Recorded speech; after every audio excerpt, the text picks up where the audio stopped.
Government Business Order of the Day number 1, standing in the name of Ms Boothby, the Sentencing Amendment Bill 2024, Serial 1.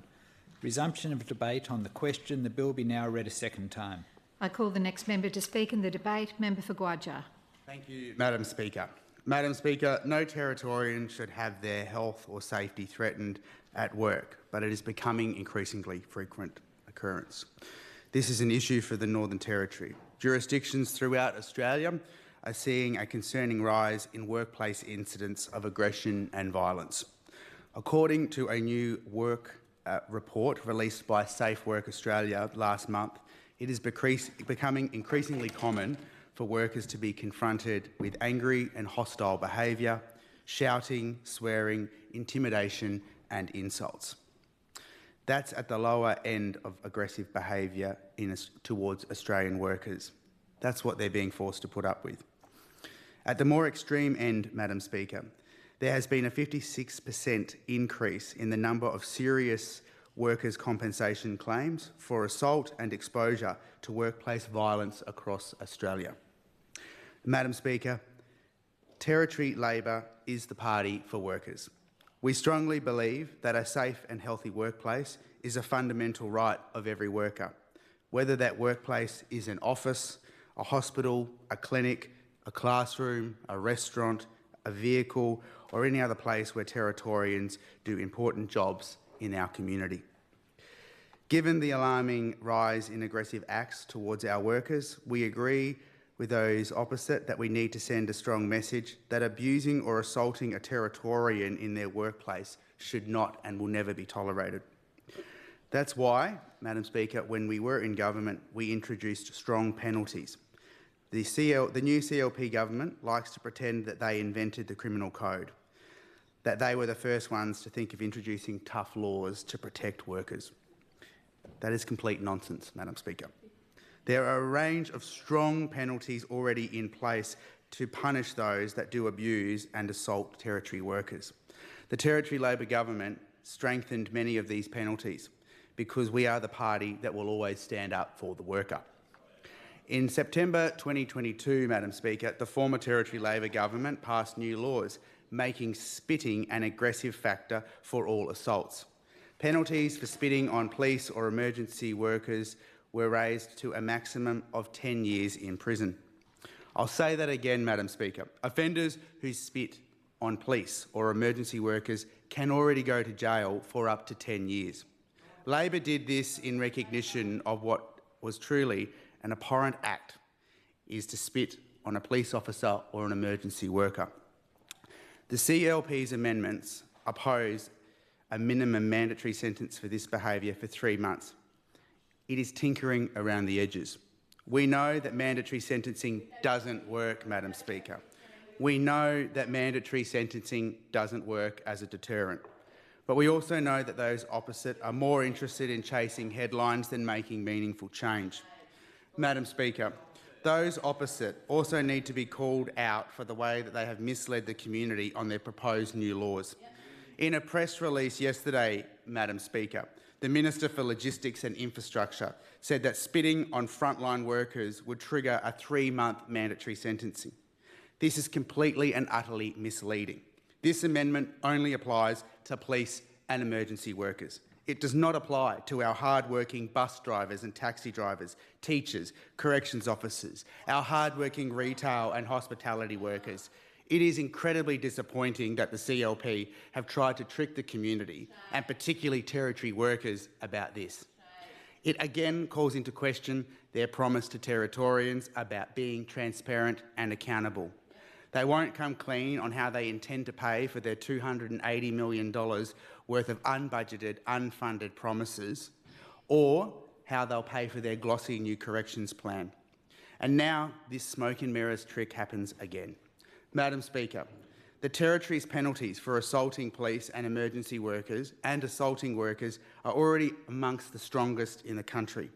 Mandatory sentencing already applies to assault on police and emergency workers where someone has previously been convicted of a violent offence, or if the victim suffered physical harm or the assault involved the use or threatened use of an offensive weapon.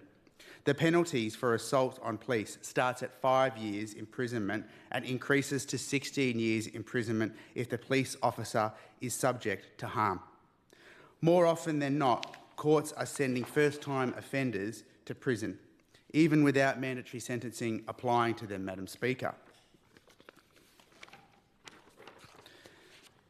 When in government, Labor also supported measures which increased worker safety and helped prevent assaults happening in the first place. That included tasking NT WorkSafe to work with businesses to address risk related to violence and aggression in the workplace and provide advice on how safety and security can be improved. Because, as consecutive police commissioners have said, you can't arrest your way to a safer community. There also needs to be a focus on prevention, something the CLP don't seem to understand or care about. We've overhauled trespassing laws, making it easier for legal occupiers to issue and enforce warnings to trespassers to stay off their property, and for police to arrest anyone breaching a direction to leave a place. We invested in improved safety on bus networks, providing additional funding for transit safety officers and private security officers across Darwin and Palmerston. The Labor opposition is supportive, Madam Speaker, of measures that actually will make our community safer rather than headlines that are in the best interest of Territorians. Because what is becoming increasingly apparent this week is that the government's answer to community safety is only punitive measures and headlines. Madam Speaker, we've seen that last week with their position to lock up 10-year-old children. This approach runs counter to the mountain of evidence from here and around the world that punitive measures alone do not go anywhere to addressing and making our community safer, and in many instances will make our community less safer. Territory Labor always supports the rights of Territory workers, including their safety at the workplace. But we strongly urge the CLP to back up their after-the-fact crime approach with measures that actually prevent assaults in the first place, Madam Speaker.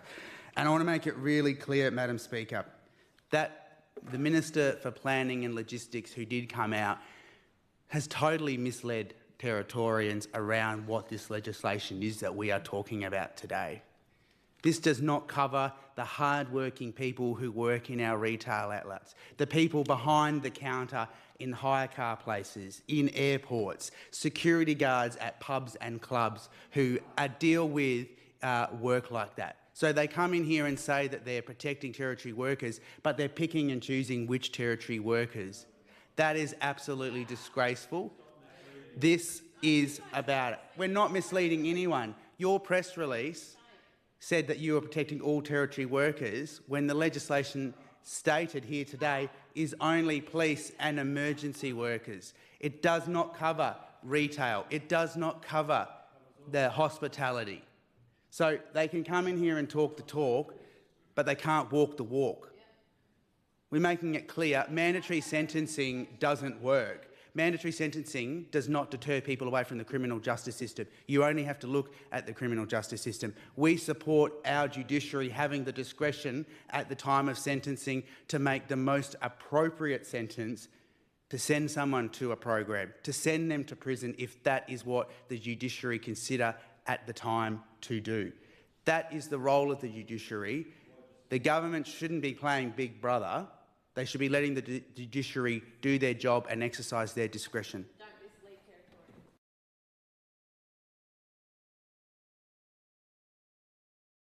Territorians. Member for Mulca. Thank you, Madam Speaker. I seek leave to speak Yolngamata and self-interpreted. Please. Madam Speaker, I won't be supporting this bill because I do not and will not support mandatory sentencing. The Aboriginal Justice Agreement agrees to take action on the review and reform of legislation and previous provisions within the justice system that are unfair, discriminatory, or detrimental to Aboriginal people, and this includes mandatory sentencing. I understand both parties as signatories to the AJA, and this is an area that truly needs bipartisan work if we are going to improve the lives of our people across the Northern Territory. In 2020, the Australian Law Reform Commission made a submission to the Northern Territory inquiry into mandatory sentencing and community-based sentencing options. The submission stated that mandatory sentencing increases incarceration. It is costly and is not effective as a crime deterrent. Mandatory sentencing may also disproportionately affect particular groups within society, including Aboriginal and Torres Strait Islander peoples. In 2021, the Anti-Law Reform Committee made their recommendations to government to repeal and abolish the mandatory sentencing provisions that currently exist within the Northern Territory legislation. The committee found that the great majority of the submissions to receive took the view that the mandatory sentencing provisions do not receive their stated goals or objectives. The mandatory sentencing provisions, such as those enacted by the Northern Territory, do not operate either a general or specific deterrent, because many offences are committed without any thought being given to any consequences of the offending. Mandatory sentencing increases the likelihood of reoffending because of its focus on punishing the criminal behavior of the offender rather than addressing the underlying issues, underlying causes that creates. Let's look at what's been happening in the past and how this thing, the mandatory sentencing and the crime and everything is happening.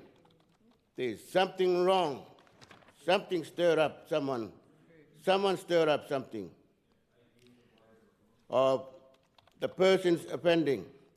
These reports are written by legal experts from all over Australia, and they clearly state that mandatory sentencing is unjust and does not provide good outcomes for our communities. Tuan jangai tukar kamarki, maringin nama, kuyangan nama ka intervention ta murangi ngai darali long mangal na pui manapurung nali nyuncur community lja na pui balangwangal lja. This is the result of the intervention. This is the result of the intervention. What did we do what did my people do so that intervention could come and do something. They rolled a blanket over our communities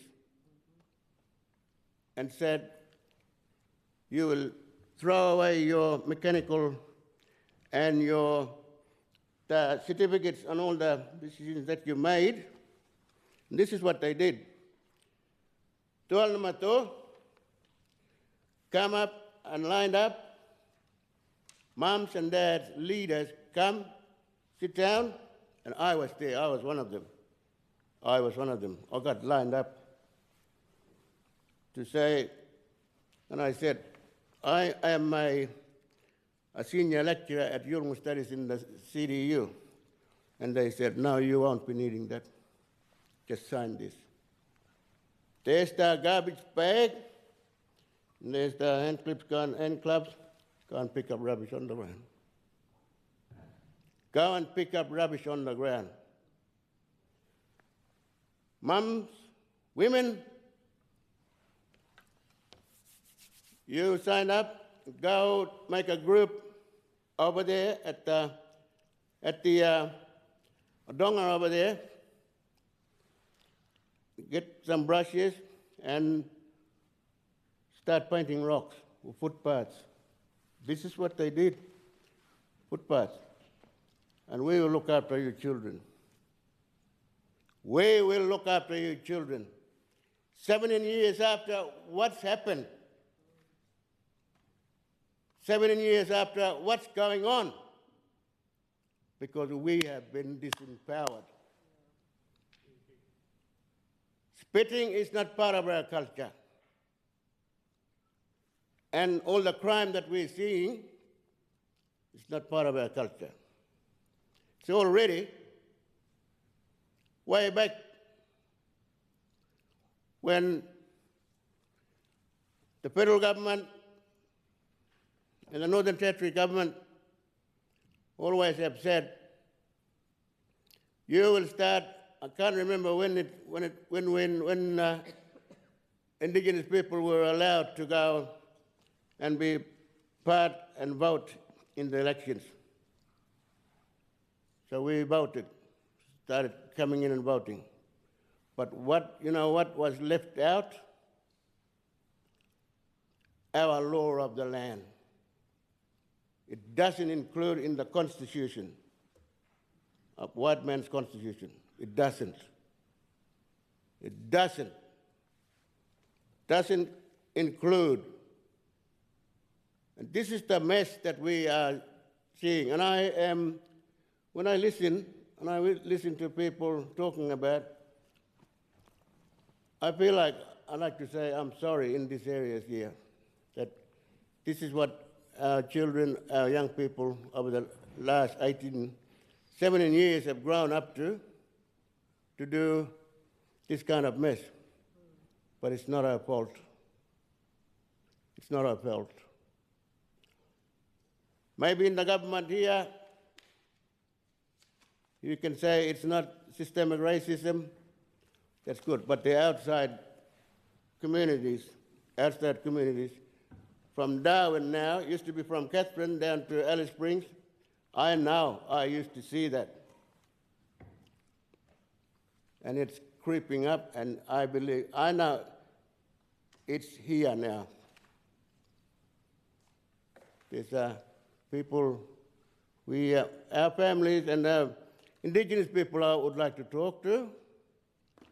And I lived in two worlds that I would like to live and listen. I listen to brothers talking about it.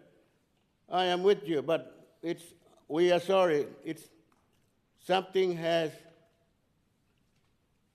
come in and disturbed us. It's the underlying issues that we need to see. I wish we could help, but only somebody needs to give us the treaty. We've been calling for treaty, nobody wants to support it. Nobody wants to support it. So that's anyway, I've got 19 minutes, and maybe an extension time, but increases. If this Parliament could focus on making changes in the entity that addresses the underlying issues of why a person becomes involved in crime, we may be able to create a lasting change, a lasting change, a lasting change. In communities, we can see that young people in detention and people in prison are not being rehabilitated. They are becoming jailbirds. They are becoming jailbirds. They learn how to become criminals and adopt the identity. This process makes our communities less safe. It does happen. These crimes does happen in communities with our families. They all fight us as well. And we don't know how we can fix this because it comes from somewhere we don't know. It's not part of our culture. What the government is proposing is greater imprisonment, and consequently more people will engage with crime and more criminal activity. The end result is we have more crime in our communities and more money going into building bigger prisons. The media and the corrections commissioner have clearly outlined that our prisons and watchhouses are stuffed with people, and they are mostly Aboriginal people. We need to create pathways out of jail, pathways that focus on early intervention rather than creating more pathways into jail through mandatory sentencing. I stood here and have said we need more resources for community programs, more resources for local community peacekeepers, more resources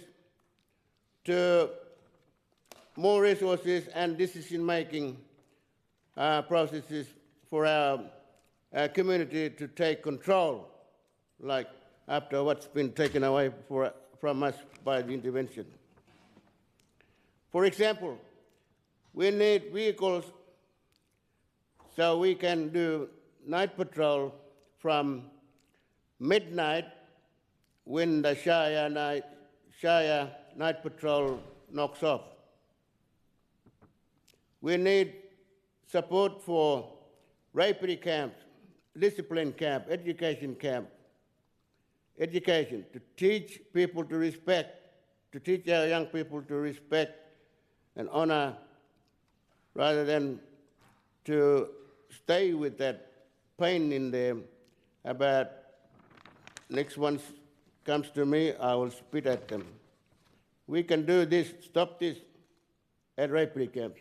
We have done it for thousands and thousands of years, over 40,000 years. We have survived disciplining our children. In remote communities, peacekeepers can be the front line. We are related to community members.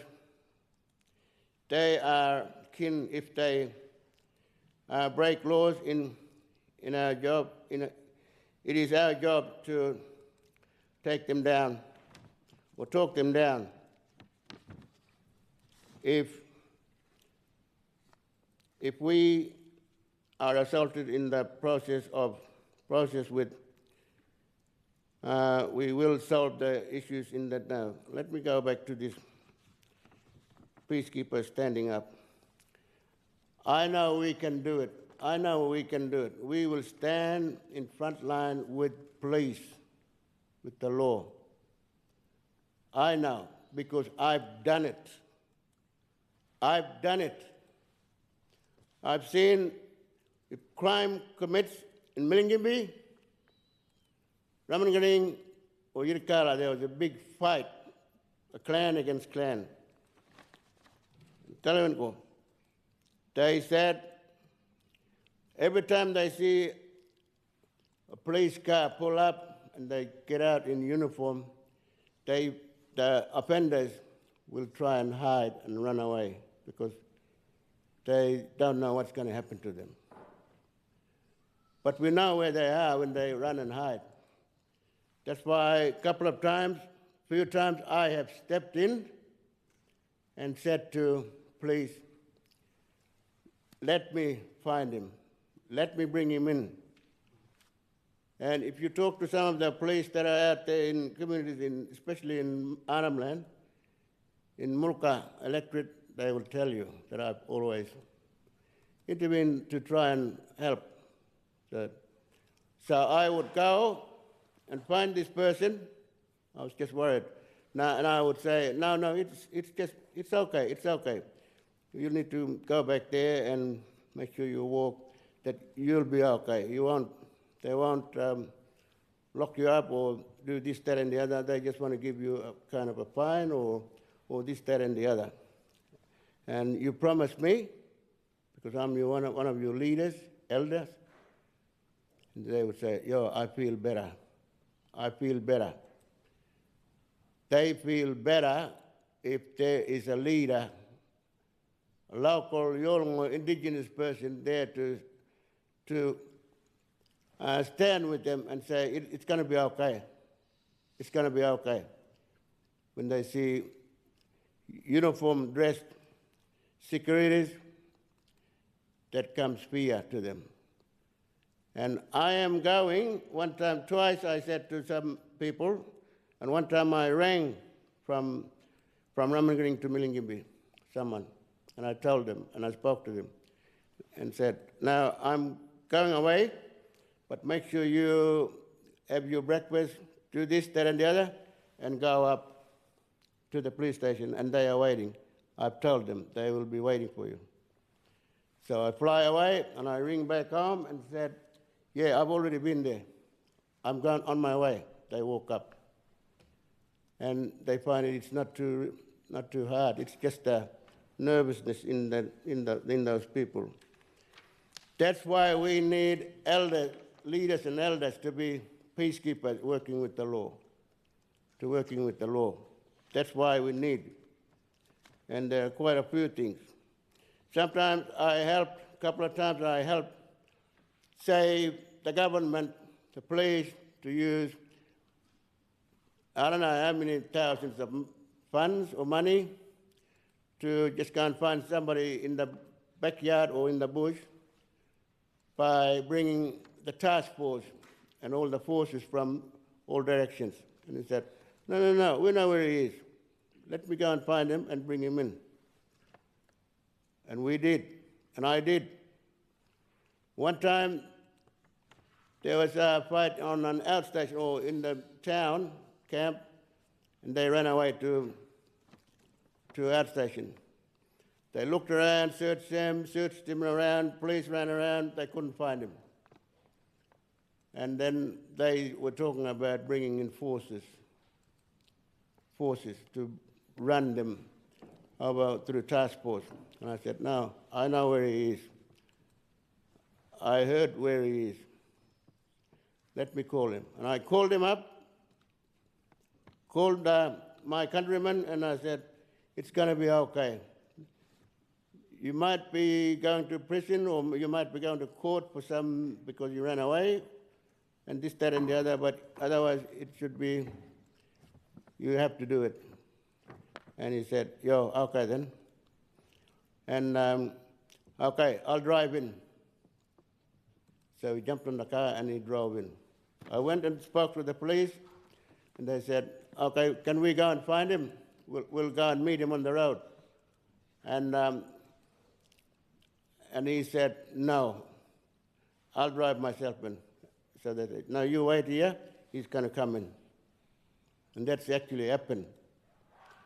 He drove in, police are going to meet you to come straight into the community. And he said, no, it's the people waiting there, they might attack me. So I'll stop halfway up the road and the police can come and pick me up there. So they did. He drove up and stopped halfway, not halfway, at the road about a kilometer away, and said, he's there now, go and pick him up. So the police drove up, got there, picked him up, and took him with no fighting. The police never got spat out. The police never pushed anyone. The offender didn't push anyone. He just came quietly, walked with them. That's why we need, Madam Speaker, peacekeepers, Indigenous people, to be working frontline with the people. ILOs are okay, but we need senior elders, really need senior elders to be there, working with them. And we need more resourcing. That's what I've said, resourcing for community programs, more resourcing for local community peacekeepers, more resourcing for decision-making and the processes, decision-making processes. For example, we need vehicles, and I've said that, read all this story. Go to the next line now. When we need to support for the refugee camps, in remote communities, peacekeepers can be the front line. We are related to community members. They are kin. If they are breaking laws, it is our job to talk to them and talk them down. If we assist, or if we assist assaulted, and the process we will resolve to issue when all is calm. We need more resources for community courts and law and justice groups.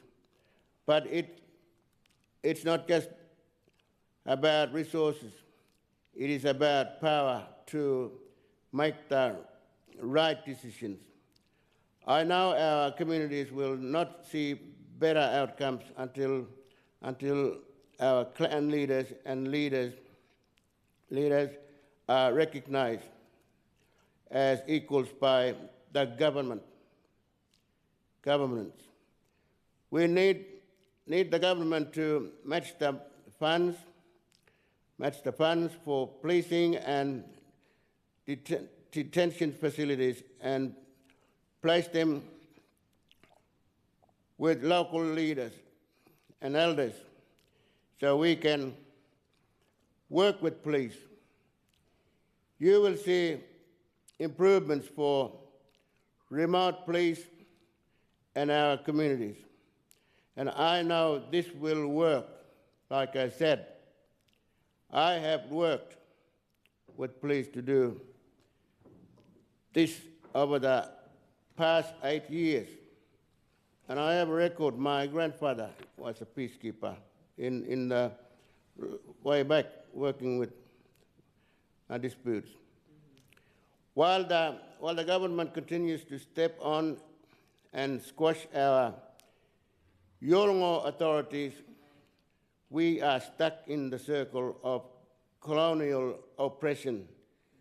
We need to keep fighting for self-determination, treaty, and the right to be Yolngu, right to be an Indigenous, a First Nations person, without discrimination.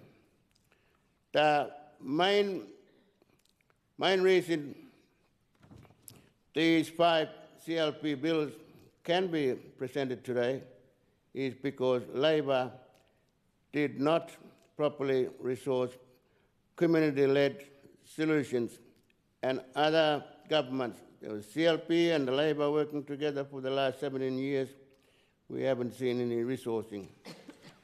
And I don't think we will. And people listen to me. They're failing to properly invest in treaty and other community-led control mechanisms by successive governments has created this crisis.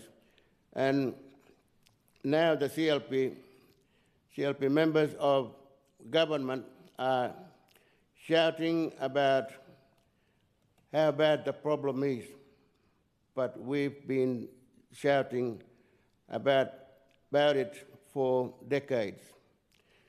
We have sat under determining our law and leaders and elders to lead lawless, but now one has been listening. Please start listening if you want to fix the problem. It is up to the governments to keep their promises that they've made over the past two weeks, that they will increase alternative programs and these diversionary programs. The government must put resources into alternatives rather than more resources to detention centers to lock up children. More resources for jail to lock them up once they are 18, and more resources for police to put them in jail. The resources need to go into community-led programs. It is not okay for frontline workers or any workers to be assaulted. This is not something that people who are acting responsibly in the course of their jobs should experience. And someone must be held accountable for this behavior. But there are better ways we can help and keep people safe. There are better ways than creating mandatory sentencing, which ultimately creates a system where people become jailbirds and join gangs and continue to reoffend. Madam Speaker, mandatory sentencing ultimately creates communities that are less safe. Member for Mulca, could you just take your seat? Member for Daly. Thank you. Point of order, Madam Speaker, 43. I request an extension of time for the member for Mulca. Does the chamber agree with that? Aye. Member for Mulca, you've only got 20 seconds. Would you like to continue after the break, or you've got just a little bit left, have you? I only got 1, 2, 3, Okay. 4, 5. Please continue. Okay. I'll fold it up like that. Mandatory sentencing, Madam Speaker, mandatory sentencing ultimately creates communities that are less safe. In order to protect frontline workers and the community, we need to put a lot of time into addressing the underlying issues and crime and resourcing alternately diversionary community-led pathways that actually rehabilitate young people. Thank you, Madam Speaker.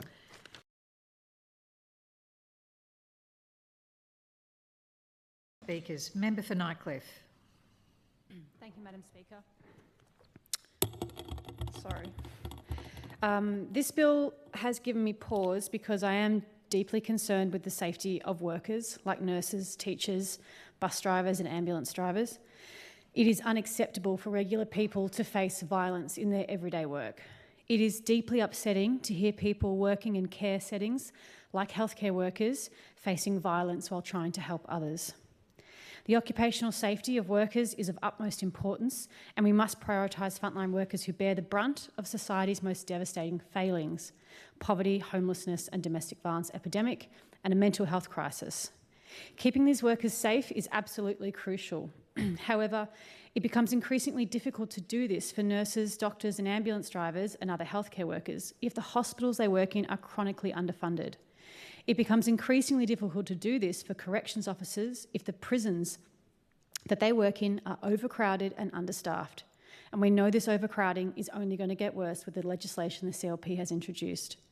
It is difficult to do this for teachers if the students they are working with are living in poverty or experiencing domestic violence, and if schools are constantly scrambling for funding and for staff. Addressing these issues is what will keep our workers safe. I am concerned, Madam Speaker, that I've been not given sufficient time to understand the implications of this legislation when the CLP government has only given me a few days to consider the bill.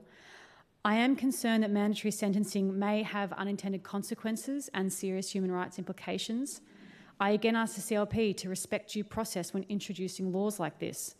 We should always, as elected members, be mindful of what the impacts of these laws will have on the lives of our constituents. We should always be given the time to consult with our communities, with experts, with workers, with First Nations communities, so that we can understand the full extent, the impact of these laws. I again want to express my immense frustration and disappointment in the rushing through of all of this legislation and the lack of respect for parliamentary process. For these reasons, I will be abstaining from this vote.